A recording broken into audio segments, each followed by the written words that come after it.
আরেকবার স্বাগত। আপনারা দেখছেন দ্য বিজনেস। আমাদের সাথে স্টুডিওতে আছেন এসিআই এগ্রি বিজনেসের প্রেসিডেন্ট ডক্টর এফএইচ আনসারী।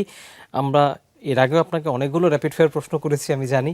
আজকে নতুন 10টা র্যাপিড ফায়ার প্রশ্ন উঠেছে। ইয়াং জেনারেশন সবসময় আপনাদের জন্য প্রশ্ন পাঠায়, আপনি জানেন। আজকে সেগুলোর উত্তর আমাদের লাগবে। প্রথম প্রশ্ন করতে চাই, তারা জানতে চায় আপনার চোখে সবচেয়ে ওভাররেটেড কৃষিপণ্য বাংলাদেশে কোনটি? বাংলাদেশে ওভাররেটেড কৃষিপণ্য এখন বাংলাদেশে প্রাইমারিলি ফল, ফ্রুটস জাতীয় যে সমস্ত ফসলগুলো আছে সেগুলো কিন্তু ওভাররেটেড। মানে ওভাররেটেড বলতে তারা এটা বোঝাচ্ছে যে অত বেশি উৎপাদন করার দরকার নেই, কিন্তু আমরা খুব বেশি প্রায়োরিটি দিই। ওদের ধান ধান পরিষ্কার, জি। ধান থেকে মনে হয় ওভাররেটেড। ওকে, 2 নম্বর প্রশ্ন, জমির মানের হিসাবে কৃষিপণ্য উৎপাদনের হটস্পট কোন জেলা, যেখানে সবচেয়ে ভালো হয়? আমার মনে হয় ময়মনসিংহ জেলা। ময়মনসিংহ। ওকে, 3 নম্বর, কৃষি উৎপাদন প্রক্রিয়ায় সবচেয়ে জরুরি আধুনিকায়ন এখন কোনটি দরকার?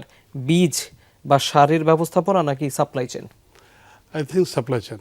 Supply chain. 4 নম্বর, স্মার্ট কৃষিতে কোনটি আগে দরকার, প্রযুক্তি নাকি প্রশিক্ষণ? প্রযুক্তি এবং প্রশিক্ষণ দুটোই দরকার। কোনটা আগে লাগবে? আগে প্রযুক্তি লাগবে, জি। ওকে, 5 নম্বর, কৃষির ঝুঁকি মূল্যায়নে কোনটি সবচেয়ে বড় হুমকি, বাজার নাকি জলবায়ু? বাজার ব্যবস্থা। 6 নম্বর, আপনি যদি কর্মীদেরকে অনুপ্রেরণা বা মোটিভেশন দিতে চান, কোনটি বেশি জরুরি, দক্ষতা বোনাস নাকি উৎপাদন বোনাস, অর্থাৎ প্রোডাক্টিভিটি বোনাস নাকি skill bonus? I think skill bonus is very important.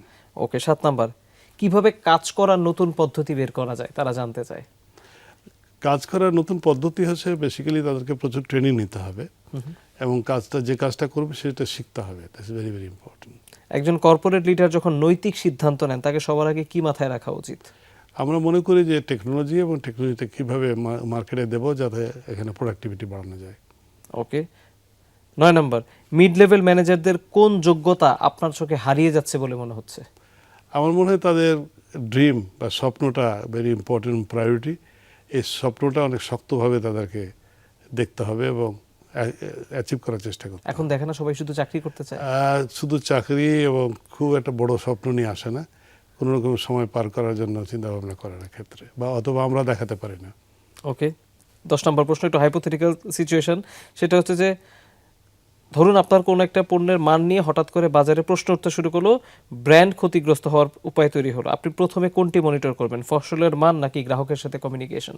Communication is very important, জি। গ্রাহকের সাথে আমি কমিউনিকেট করব, তাহলে কি ওভারঅল তার পারসেপশনটা চেঞ্জ হবে। ওকে, আমরা ফেয়ার এনাফ, আমরা র্যাপিড ফায়ারের 10টি অংশ শেষ করলাম। আশা করি যাদের যে উত্তর দরকার তারা সেটি পেয়েছে।